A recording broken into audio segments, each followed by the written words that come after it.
Bem, dando continuidade ao primeiro vídeo, a vontade que está presente no suporte fático como elemento cerne do ato jurídico stricto sensu é a vontade petitória, declaração de vontade petitória, a declaração de vontade ordenativa. Ou seja, há atos jurídicos stricto sensu que têm no seu núcleo, o cerne do suporte fático, declarações de vontade. Não são, porém, declarações de vontade negociais, sobre a qual já falaremos. Bem, há também no núcleo, no cerne do suporte fático dos atos jurídicos stricto sensu, como exteriorização de vontade, as chamadas manifestações de vontade, que nós podemos separar didaticamente em três tipos: na comunicação de conhecimento, comunicação de vontade e enunciado assertórico de fato. Na comunicação de vontade, eu não declaro vontade para o emitente. Eu informo a ele, eu comunico a ele uma vontade que foi declarada. Se eu tenho, por exemplo, um contrato de locação e eu quero fazer uma benfeitoria em que no contrato há uma prévia autorização, bastando que eu comunique ao locador que vou realizar a benfeitoria, a declaração de vontade é prévia, está lá no contrato.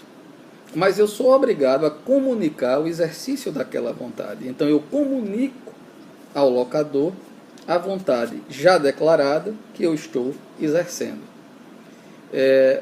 Diferentemente, é a comunicação de conhecimento ou a comunicação de fato. Eu vou exercer aí o dever de aviso. Por exemplo, denúncia vazia. Neste mesmo contrato de locação, se há a possibilidade de que eu faça a sua extinção mediante simples manifestação de vontade, bastando então que eu dê ciência, avise, informe ao locador, eu tenho aí, portanto, uma comunicação de conhecimento. Ou mesmo a comunicação sobre fatos. Não é? Se eu comunico que na compra e venda que eu realizei, na venda que eu realizei, eu vou entregar a mercadoria no local tal, a tal data, eu estou dando conhecimento ao comprador, não é?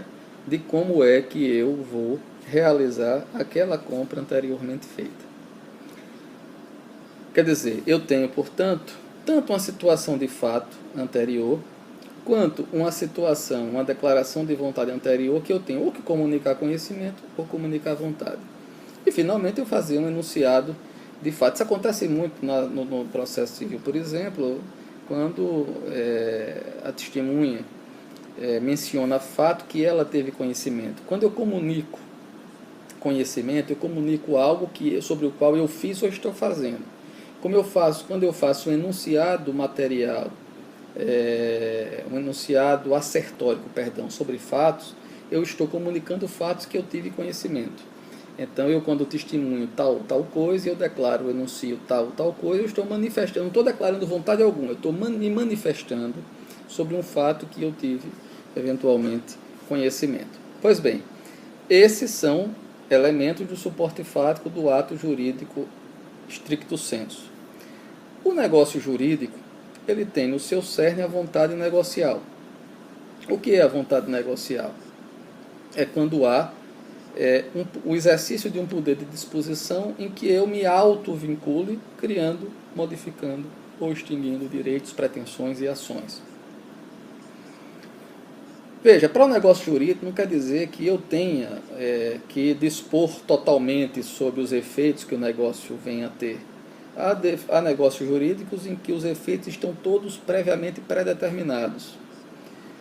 Normalmente, o exercício que qualifica a vontade negocial é a vontade em fazer o negócio, que não é a mesma coisa da vontade que eu declaro no negócio, que é a chamada declaração núcleo, conteúdo do negócio jurídico. Há a vontade negocial, que é essa que qualifica o negócio jurídico, que é a vontade em fazer negócio, ela é prévia. E aí eu escolho a categoria, eventualmente, quando é possível que eu escolha.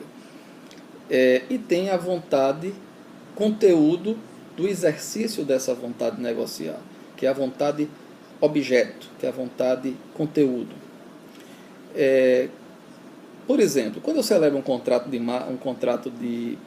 com cláusulas gerais pré-determinadas, com um contrato de adesão, eu sequer posso escolher a categoria. O que eu escolho é a minha vontade negocial está em fazer o negócio, não necessariamente em escolher aquela categoria e predispor sobre ela. Por exemplo, plano de saúde, um exemplo típico. Eu posso escolher se vou fazer o negócio com um plano de saúde A, B ou C, ou D. Muitas vezes, e não se pode dizer, não, mas você é obrigado hoje pela circunstância a fazer um plano de saúde. Hoje, com a crise econômica, inclusive, aqui no Brasil de 2016, quantos não estão deixando o plano de saúde e indo para o SUS porque não tem condições de pagar? Então, não há uma vinculação, portanto, uma obrigatoriedade de que eu ingresse no plano de saúde, ou que eu escolha aquele plano de saúde.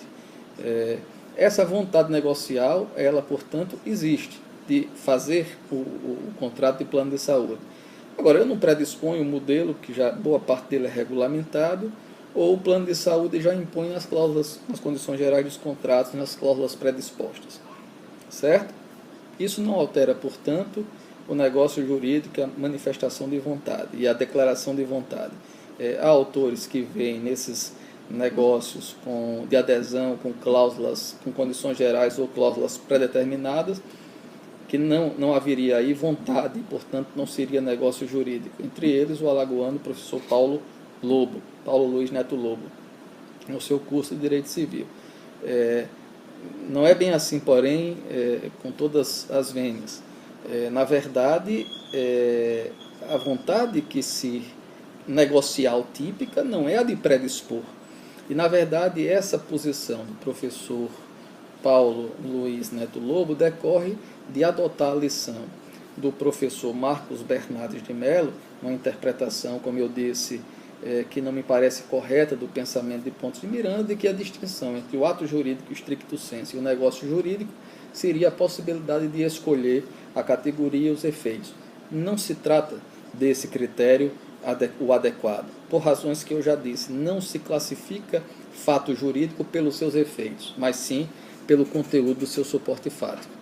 Então, finalmente, a declaração de vontade, como eu disse, petitória, em que a petição inicial de uma ação é típico exercício de ato jurídico stricto sensu, cujo cerne do seu suporte fático é a declaração de vontade petitória, e, por exemplo, na sentença ou nos decretos administrativos ou nos comandos do empregado ou do empregador sobre o empregado, quando há uma relação de hierarquia, há uma declaração de vontade ordenativa, que é conteúdo de ato jurídico stricto sensu.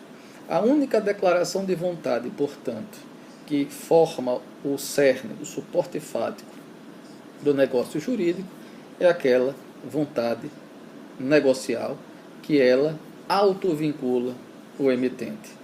Não é? E aí podem nascer os negócios jurídicos unilaterais, os negócios jurídicos bilaterais ou os negócios jurídicos plurilaterais. Então, essas são a classificação das hipóteses de exteriorização de vontade que estão à base da classificação dos atos jurídicos lato sensu. Até a próxima. Um abraço.